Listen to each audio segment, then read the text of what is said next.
I'm a little bit obsessed with anti-aging. So if somebody offered me a potion that gave me everlasting life, I think I'd be tempted. Well, today's author claims that there is a potion just like this. And there's a small group of people who have taken it. In some cases, thousands of years ago. We're going to talk about those people today.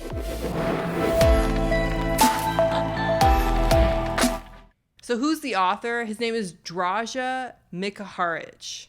And I actually came across him from a recommendation from a friend. And this dude has written several books about doing magic. And he believes in this stuff. And some of the things that he talks about, I can easily believe are real. Some of them are a little bit more of a stretch for even me. But let's get into it. So Draža Miharic, if he's alive today, he'd be several years older than 100. And who knows, maybe he is alive today. His claims about what's possible with magic are pretty far out there. Or just normal, if you're a regular listener to this show. But he wanted to write this book about people with abnormally long lives. And how did he find out about these people? So he said that one day he was in New York City and he's sitting there with a friend of his, Father Ambrose Maguire. By the way, all of the names he gives are fake names. So I think it's hilarious that he gave that guy that name. Just he made it up. Father Ambrose Maguire. But anyway, so he's sitting there with a priest friend of his. And this priest is totally into all of the magical stuff that Draža does. I would think that some people would think that the practice of magic is the devil's work. But anyway, this priest is into it, so he's sitting there with him for lunch, they're friends. And this man walks up to them. And the man introduces himself, and he's a little bit flowery with his language. But he asks them if he can come and sit with them, and they're both totally cool with that. And he said he and Father Maguire both recognize the man. They have what he calls the sight, which is sort of this ability that people who have developed magical powers have to be able to see things differently from the rest of us. So that's what they have, and they're able to see that this man is a very good magician. They can tell right away.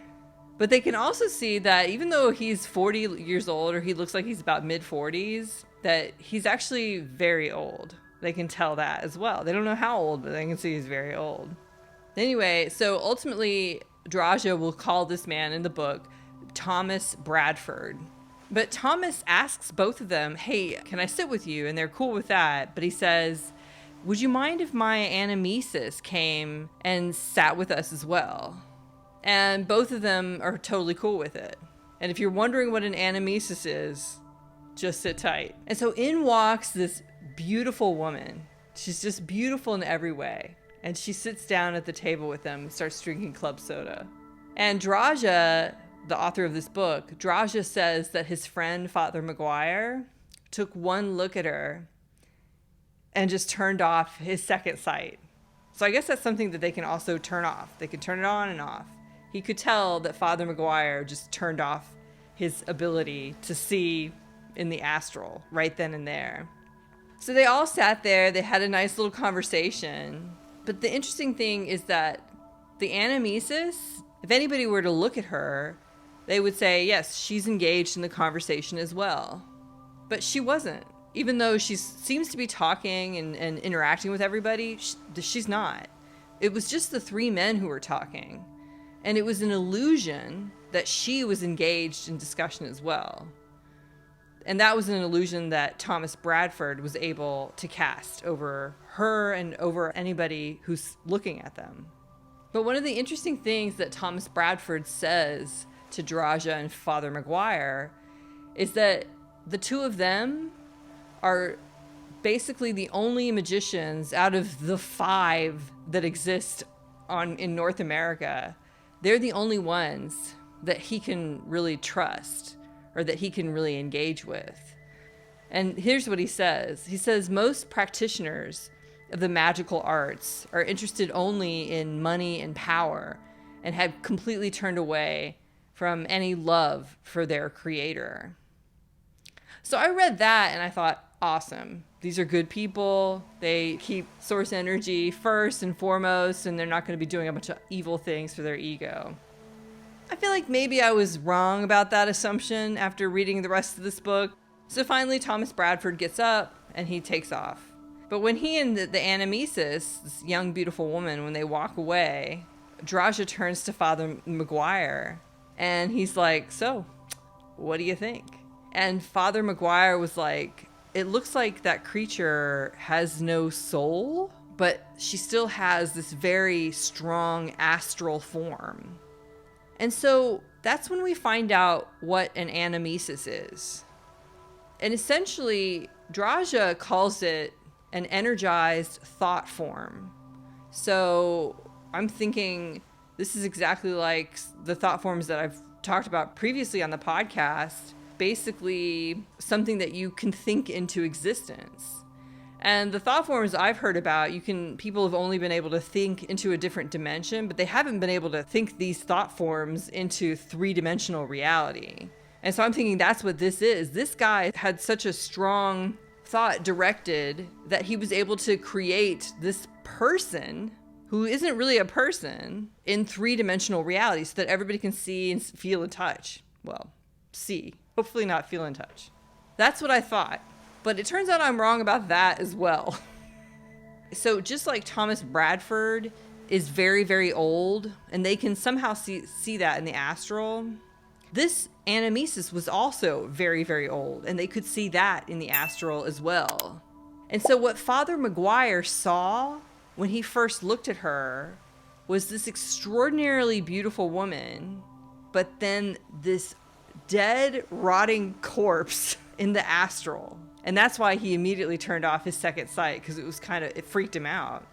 And ultimately, when the three would get together in the future, the anamnesis wasn't invited, because Thomas Bradford could tell that it freaked out Father Maguire. So that's what an anamnesis is. Never heard of those before. So Draja becomes friends with Thomas, and he learns about his story, which is pretty interesting, because this is a story of a man who has lived literally thousands of years. And he doesn't even know his birthday. He doesn't know where he was born, because it's not like there were maps around when he was born. It was that long ago. But Thomas travels with two other magicians. Well, actually, one of them is an alchemist, and the other one is the alchemist's wife. And they have taken the potion that gives them long life as well. So all three of them are seemingly immortal, although they do age a little bit. But the three of them had actually lived in Romania, in Transylvania of all places. And I'm like, are these just vampires? What is going on? What is this story really about? But they were living in Transylvania in a forest in a beautiful house. And they had 5 anamnesis. They had 5 of them. But when communism sort of took over, they had to escape. And they left 3 of their anamnesis back. And the 3 anamnesis, he was able to turn them into essentially replicas of the 3 of them. So that when the authorities came to, I don't know, take over their lives, they didn't find out that the 3 of them had actually escaped. And so they end up escaping to a Nazi camp, a Nazi concentration camp. But it's a camp that has been freed by the Americans. And so they crawl over the fence, the 3 of them. And the Americans take them in and they tell them their story, that they're Jewish refugees, which I don't think is true at all, but he's able to convince them because he's got mind powers. And he even says that he has a heart condition and that's why he wasn't recruited to war. And they're able to check him out and they can see that he has that heart condition. But of course, he was able to fake the whole thing just with his mind powers. And so the Americans take them back to America and they're able to buy a house in South Philadelphia. And they've been able to smuggle in some little diamonds and some gold, but they've really left behind all of their wealth. So they kind of have to rebuild their wealth. They start selling their diamonds to various jewelers around town. What's interesting is some of the jewelers give them fair prices. But he said at one point, this one jeweler tried to give him a really low price because he could tell that this guy is a refugee. He's in a desperate situation. And so he gave him a really low price for his diamonds. He tried to take advantage of that. And it made Thomas so mad that he was able to go in his invisible body, which I think kind of sounds like the astral body. So he's able to leave his body and go and follow the jeweler around as he's closing up shop. And he essentially took notes as to what the numbers were for all of the safes and everything like that. And he was able to locate jewel thieves using his his magical powers. And so he went to these jewel thieves. He sold them all the details about how to rob this jewelry store and get away with it.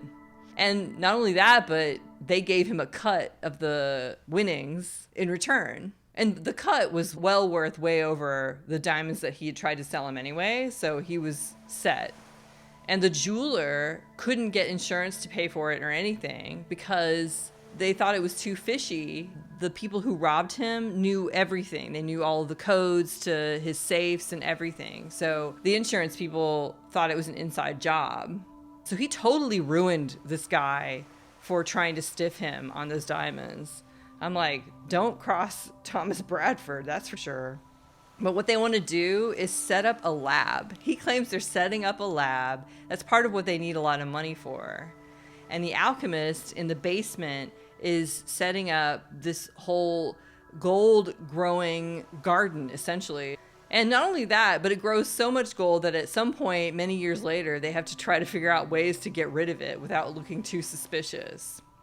So they make a lot of money. They make their fortune back with gold. And Thomas Bradford is also able to use his mind powers to do pretty well in the stock market. So they're doing pretty comfortably.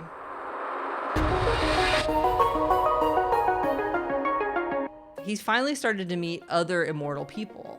They were also able to amass an amazing fortune. And he said that they own more land than the church. This is really starting to sound a lot like the Cabal.